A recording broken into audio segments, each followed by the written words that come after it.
शुभेच्छा. आणि मी माझ्या प्रोग्राममध्ये छोटीशी नाटिका करणार आहे. त्याचं पार्श्व म्हणजे मागचे असं सगळं असं त्याचा भाग आहे. त्याचं सांगते की एक कुटुंब आहे आणि त्या कुटुंबामध्ये आई वडील, मुलगी, मुलगा आणि आजी असं एक कुटुंब आहे. तर त्यांच्या सगळ्यांचा पार्ट मीच करणार आहे. एक तरी नाटक करणार आहे. तर माझ्या राहू दे माझ्या नाटकाचं नाव आहे आजीचं हॉस्टेल. त्याच्यामध्ये अनु नावाची जी मुलगी आहे तिचं मेन भाग आहे.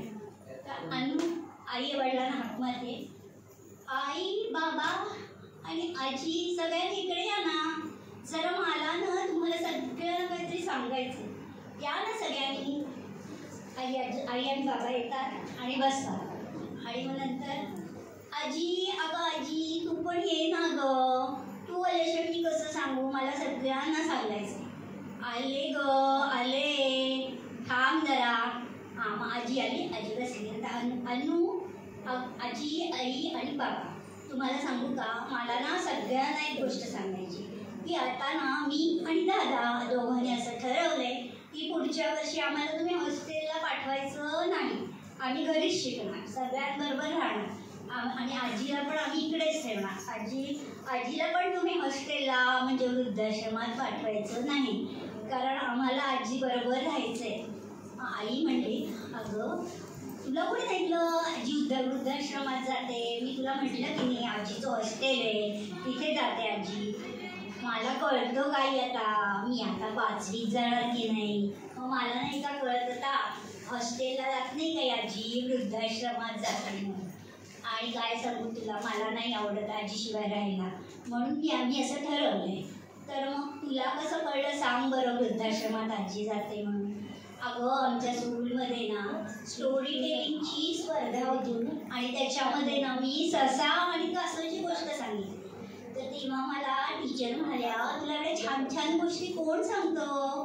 मी म्हणाले माझी आजी सांगायची. पण टीचर म्हणाल्या मग आजी आता कुठे आहे तुझी. मी म्हटलं माझी आजी ना आता हॉस्टेलमध्ये राहते. मग टीचर हसल्या, मला काही कळालं नाही टीचर का हसल्या म्हणून. आणि प्रोग्राम झाल्यावर बाहेर आलो ना आम्ही, तेव्हा मग माझी मैत्रीण होती ना मोनू, ती मला म्हणाली की तुझी आजी काही हॉस्टेलला नाही जात, तुझी आजी ना वृद्धाश्रमात जाते. माझ्या आजीला पण तिकडेच ठेवली आहे. मग मला कळलं की माझी आजी वृद्धाश्रमात जाते म्हणून.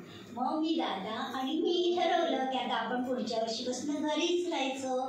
आई आता मी मोठी झाले की नाही, आता माझं मी सगळं करते आणि दादा पण आहे आणि मला फोन पण करता येतो. आजीला काय झालं तर मी डॉक्टरना फोन करेन, शेजारच्या काकूंना बोलून घेईन आणि मस्तपैकी आम्ही राहू. तू काही काळजी करू नकोस, तू कामाला गेलीस तरी आम्हाला काहीच नाही वाटणार.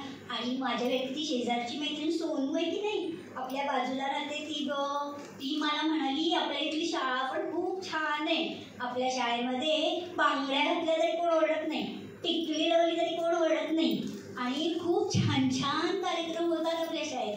दहीहंडी होते, नंतर हुंडा होतो, दिंडी होते आणि सगळ्या नेत्यांच्या वगैरे सगळे कार्यक्रम होतात. मग मी इथे गेले तर चालेल ना गं आई, मग कशाला मला तू हॉस्टेलला पाठवतेस. आई म्हणाली मग अगो बाई तू आता मोठी झालीस ना, कर काय करायचं ते. तसं नाही गं आई, उद्या जर तुला आणि बाबांना दादाने हॉस्टेलला पाठवलं तर तुला गं कसं वाटेल. आजी मग ओरडली तिला. आजी म्हणाली असं नाही म्हणायचं, आईला काही बोलायचं नाही, मी येऊनच जाते तिथे, माझ्या तिथे मैत्रिणी आहे. मग ती म्हणाली तू तर काही आजी बोलूच नकोस, मला सगळं माहिती झालं आहे आता आणि म्हणून मी आता जाणारच नाही. मग आई बाबा म्हणाले बरं ठीक आहे, तुम्ही दोघंही कुठेही जाऊ नका, पुढच्या वर्षीपासून तुम्ही इथंच राहायचं आणि आपण आजीला पण घरीच ठेवूया. ये आता आम्ही घरी राहणार, सगळे एकत्र राहणार, मजा करणार. बरं आता तर मला जायला हवं, उद्या हॉस्टेलला जायचंय ना परत, मग मला बॅग भरायचे. पण जाता जाता तुम्हाला सगळ्या सुनांना सांगून ठेवते, तुम्ही पण तुमच्या सासू सासऱ्यांना पाठवू नका बरं का, नाहीतर मग तुम्हाला इथे जायची वेळ येईल, कळलं ना. चला बस.